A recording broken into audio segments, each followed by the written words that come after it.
Where 2 or 3 are gathered in my name, I shall be there with them. மத்தேயு 18:20. 2 அல்லது 3 பேர் என் பெயரின் பொருட்டு எங்கே ஒன்றாக கூடியிருக்கின்றார்களோ அங்கே அவர்களிடையே நான் இருக்கிறேன். இது கிறிஸ்து வழங்கும் வாழ்வு தரும் நற்செய்தி. கிறிஸ்துவே உமக்கு புகழ். இயேசுவில் அன்பார்ந்த சகோதர சகோதரிகளே, அன்பார்ந்த பிள்ளைகளே, அன்பார்ந்த தொலைக்காட்சி விசுவாசிகளே,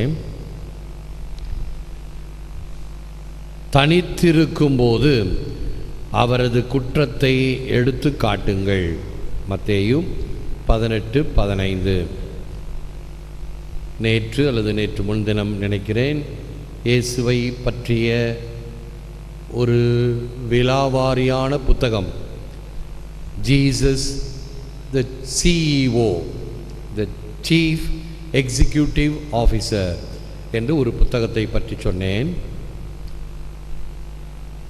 அதில் நிறைய விஷயங்கள் எப்படியெல்லாம் நடந்து கொள்ள வேண்டும் என்று, த யார்ட் ஸ்டிக் என்று சொல்வார்கள், எப்படி துணியை அளப்பதற்கு அளவுகோல் இருக்கிறதோ அப்படி நம்முடைய வாழ்க்கையை வாழ்வதற்கு இயேசுவினுடைய வாழ்க்கை ஒரு அளவுகோல், ஒரு மேல்வரி சட்டம்.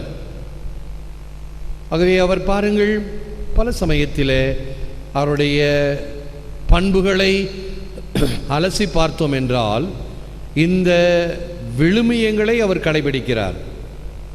இந்த பாவியான பெண் கல்லால் எறிந்து கொல்லப்பட வேண்டும் என்று எல்லோரும் வெறிப்பிடித்தவர்களை போல கைகளில் கற்களை வைத்து கொண்டு இருக்கின்ற நேரத்தில் இவர் என்ன சொல்கிறார்?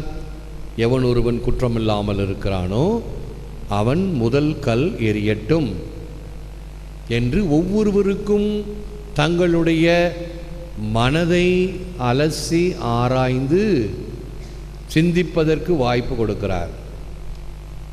ஒருவேளை அந்த மக்களை பாராட்ட வேண்டும்.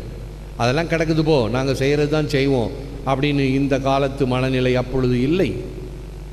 குத்துண்டவர்களாய் தாங்கள் குறையுள்ளவர்கள் என்று உணர்ந்து கற்களை போட்டுவிட்டு சென்றார்கள்.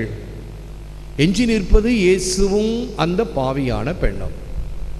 அந்த சமயத்தில் கூட இவர் அவளை திட்டவோ அல்லது எச்சரிக்கை கொடுக்கவோ இல்லாமல் பரிவுடனும் பண்புடனும் தீர்ப்பிட யாரும் இல்லையா? இத்தனை பேர் நின்னாங்களே, எங்கே போனாங்க எல்லாரும்? ஒருவரும் இல்லை ஆண்டவரே, ஒருவரும் இல்லையா? நான் இருக்கிறேனே. அப்பொழுது அவர் சொல்லுகின்ற வார்த்தைகள் நற்செய்தியிலே, நானும் உன்னை தீர்ப்பிடேன். என்னால் தீர்ப்பிட முடியும், தீர்ப்பிடுவதற்குரிய தகுதி இருக்கிறது. இருப்பினும் நானும் உன்னை தீர்ப்பிடேன், எழுந்து போ, பாவம் செய்யாதே என்று தனித்திருக்கும் பொழுது அவரது குற்றத்துக்கு மன்னிப்பை வழங்கியதோடு அல்லாமல் அவருக்கு அருள் ஆசிரையும் கொடுத்து அனுப்புகிறார். ஜீன் வால்ஜீன் என்ற ஒரு பெரிய கதை, கல்லூரிகளிலே அது நான் டீட்டெயில்டு புக்காக கொடுக்கப்படும். அதை நாடகமாக கூட நடித்து காட்டுவார்கள். அதெல்லாம் இருக்குதா இல்லையா, நடிக்கிறாங்களா இல்லையா தெரியாது, விசாரித்து பார்க்கணும். ஜீன் வால்ஜீன் அவன் ஒரு அதாவது பசிக்காக 2 ரொட்டி துண்டுகளை கடையில் திருடினான். அதற்காக சிறையில் அடைக்கப்பட்டான். சிறையிலிருந்து விடுதலையானதும் யாரும் வேலை கொடுக்கவில்லை. ஜெயிலுக்கு போயிட்டு வந்தியா, உனக்கு வேலை கிடையாது என்று அனுப்பிவிட்டார்கள். அவன் அப்படியே போகும்போது ஒரு மேற்றாணியார் இல்லம் இருக்கிறது. அங்கு போய் மேற்றாணியாரிடம் கேட்கிறான், எனக்கு யாரும் வேலை கொடுக்கவில்லை, தஞ்சம் கொடுக்கவில்லை என்று தன்னுடைய நிறைய கொடுக்கிறான். சரி, என்னுடைய வீட்டில் தங்கிக்கொள் என்று இடம் கொடுக்கிறார்.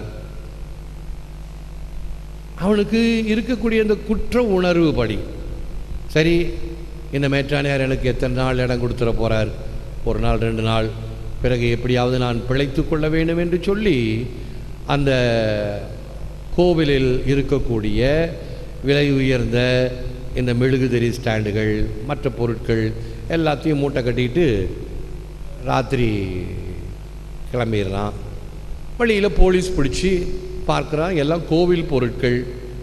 கோவில் பொருட்களை இவன் திருடி வந்திருக்கிறான் என்று சொல்லி மறுபடியும் அவனை அழைத்து வருவார்கள் ஆயரிடம்.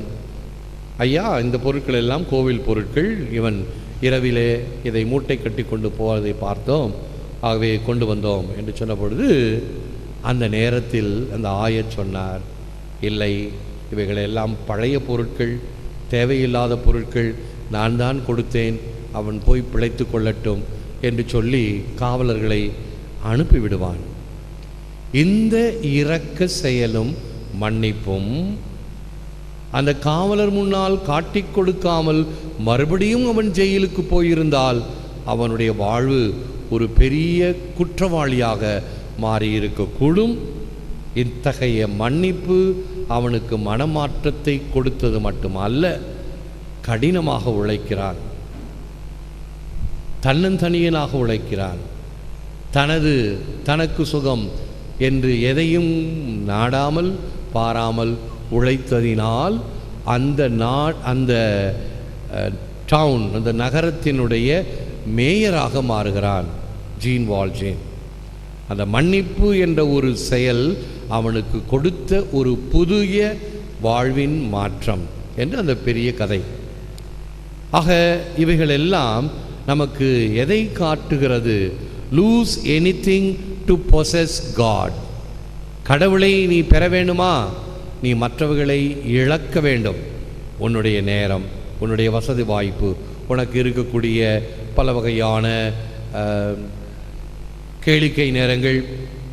டிவியிலே எத்தனையோ பேர் எத்தனை நேரத்தை செலவழித்து கொண்டு இருக்கிறார்கள். ஊர் சுற்றுவது, வேண்டாத கதைகளை பேசிக்கொண்டிருப்பது, இந்த அரட்டை அடிப்பது, எவ்வளவு நேரத்தை வீணாக்கி கொண்டிருக்கிறார்கள். இவர்களெல்லாம் அந்த நேரத்தை கணித்து அந்த நேரத்தை இறைவனுக்கும் மனிதர்களுக்கும் உரிய ஆக்கப்பூர்வமான செயல்களாக செய்கிறோமா என்று கணித்து பார்க்க இந்த நேரம். அன்பு நலனை வளர்க்கும், பகைமை அதனை அழிக்கும் என்று காந்தியடிகள் கூறுகிறார். அன்பு நலனை வளர்க்கும், பகைமை அதனை அழிக்கும். நிச்சயமாக இந்த பகைமை என்பது ஹேட்ரட், வெஞ்சன்ஸ், ஆங்கர், இவைகள் எல்லாம் மனத்தில் இருந்து அரித்து கொண்டு இருக்கக்கூடியவைகள் என்பதை உணர்ந்தால் அவைகள் அழிவை தரக்கூடியவர்கள் உணர முடியும். அன்பில் பிறரை திருத்துவதை ஆடையாக கொள்வோம், அதுதான் நமது அடையாளம். இயேசுவினுடைய வழிமுறைகள். நகுதற் பொருட்டன்று நட்டல் மிகுதிக்கண் மேற்சொண்டு இடித்தற் பொருட்டு. திருவள்ளுவர். ஏதாவது ஒரு குற்றம் குறை சுட்டி காட்டப்படுமானால் அதை ஏற்றுக்கொள்ளுகின்ற மனதும் பக்குவமும் நமக்கு வேண்டும். அதை சிரிப்பதற்காக அல்ல. இடித்துரைக்கும் ஏமரா மன்னன் என்று ஒரு அரசனுக்கு அமைச்சர்கள் இடித்து உரைக்க வேண்டும். மன்னா, இது சரியல்ல, இது சரியில்லை, இப்படி இருக்க வேண்டும் என்று கூறுகின்றவர்கள்தான் அமைச்சர்கள். நல்லவைகளை முன்வைத்தல், நல்லவைகளுக்கு சான்று பகர்தல். தீமை செய்பவர்களால் மட்டுமல்ல, அனுமதிப்பவர்களாலும் உலகம் மோசமாகிவிட்டது. நல்லா கவனிங்க, 2 தடவை மறுபடியும் படிக்கிறேன். தீமை செய்பவர்களால் மட்டுமல்ல, அனுமதிப்பவர்களாலும் உலகம் மோசமாகிவிட்டது. இந்த உலகம் ரொம்ப மோசமாக போச்சு, கெட்டு போச்சு, நாசமாக போச்சு அப்படின்னு சொல்லிக்கிட்டு இருக்கிறோம் அல்லவா? நாம் என்ன செய்கிறோம்? அதை அனுமதிக்கின்றோம். அனுமதிக்கக்கூடாது. தீமைகளை எதிர்த்து நிற்க வேண்டும், துணிந்து நிற்க வேண்டும். பயந்து கொண்டு இரட்டை வேடம் அல்ல, இரட்டை நாக்கு அல்ல, இங்கொன்று அங்கொன்று அல்ல. எது நல்லதோ, எது சரியானதோ அதற்கு துணிந்து நிற்கக்கூடியது இல்லை என்றால் நீ மனிதனே கிடையாது. அதன் பிறகு ஒரு கிறிஸ்தவன் என்றால் சான்று பகர வேண்டுமே. இதோ இன்றைக்கு சிகப்பு ஆடை அணிந்து திருப்பலி ஒப்புக் கொடுக்கிறோம் என்றால், இன்றைய புனிதராக பெனில்டே என்பவர் இரத்தம் சிந்தி சான்று பகர்ந்தார். இதுதான் திருச்சபை. அந்த திருச்சபையின் மக்களாக நாம் இருந்து கொண்டு இப்படி பாம்புக்கு தலை, இதுக்கு வால், இப்படி ஒன்று இப்படி ஒன்று, ஏதோ காம்ப்ரமைஸ் செஞ்சு சல்தா நடந்தா சர்தான். அல்லது ஆங்கிலத்தில் சொல்லுவார்கள், அது லத்தீனுடைய தாக்கம், ஸ்டாட்டஸ் கோ, எது இப்படி இருந்துச்சோ அப்படியே இருக்கட்டும், அது செஞ்சால் தப்பு, இது செஞ்சால் தப்பு, இது மாற்றினா தப்பு. பேராலயத்தில் நற்கருணை பெட்டியை நான் நடுவிலே மாற்றினேன். நடுவிலே மாற்றதும் என் மீது சொல்லப்பட்ட குற்றச்சாட்டு என்ன தெரியுமா? பாரம்பரியத்தை மாற்றிவிட்டார். அப்போ நான் சொன்னேன், ஐயா, பாரம்பரியத்தை காத்தது நான் தான். பாரம்பரியமாக நற்கருணை நடுவில் தானே இருக்கணும். சமீப காலத்தில் கொஞ்சம் ஓரமாக போயிடுச்சு. இப்போ மறுபடியும் நற்கருணையை சென்ட்ரலில் கொண்டாந்து இருக்கிறேன். ஏற்கனவே பழைய பீடத்தை பிடித்த படம் என்னிடம் இருக்கிறது, பாருங்கள், இதுதான் பாரம்பரியம் அப்படின்னு சொன்னதும் இந்த குற்றம் சொல்லவங்களுக்கு எப்படி சொல்ல முடியவில்லை. எது சரியோ செய்ய வேண்டும்.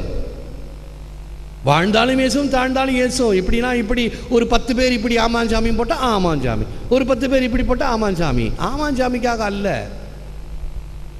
அனுமதிப்பவர்களாலும் உலகம் மோசமாகிவிட்டது. நீ என்ன செய்கிறது? நான் என்ன செய்ய முடியும்? அல்ல, உன்னால் முடியும். இவைகள் தான் இடித்தற் பொருட்டு வாழ்கின்ற உலகமாக இருத்தல் வேண்டும். முழந்தால் இருப்போம், செபிப்போம். Heavenly Father, may I always find joy in your presence. Lord Jesus, help me to keep a good balance in my life of all the things that are necessary. வானக தந்தையே, உமது பிரசன்னத்திலே நான் மகிழ்வுறுவேனாக. இறையேசுவே, தேவையானவைகளுக்கு முதலிடம் கொடுக்கும் தன்மையை எனக்கு தந்து உதவும். எல்லாம் வல்லவரே, நல்லவரே, உம்மை போற்றுகிறோம், புகழ்கிறோம், நன்றி கூறுகின்றோம், ஆராதிக்கின்றோம். தேவரீதாமே இந்த நற்கருணையிலே எமக்காக விற்றிருக்கின்றீர். உமக்கே நன்றி, துதி, தோத்திரம், புகழ் உண்டாவதாக. ஆண்டவராகிய இயேசுவே, தேவரீரே, எம் உள்ளத்திலிருந்து நீர் வழிகாட்டியவைகளை நாங்கள் பின்பற்றி நடக்கக்கூடிய மனத்திடனையும் தெளிவையும் துணிவையும் தாரும். எங்கள் செபத்தையும் நாங்கள் யாருக்கெல்லாம் செபிக்க வேண்டுமோ அவர்களையும் அவர்களுடைய கருத்துக்களையும் உம்முடைய திருப்பாதத்தில் சமர்ப்பிக்கின்றோம். ஏற்று வரமருளும் இறைவா, காக்கும் கரங்களினால். ஆமேன், ஆமேன்.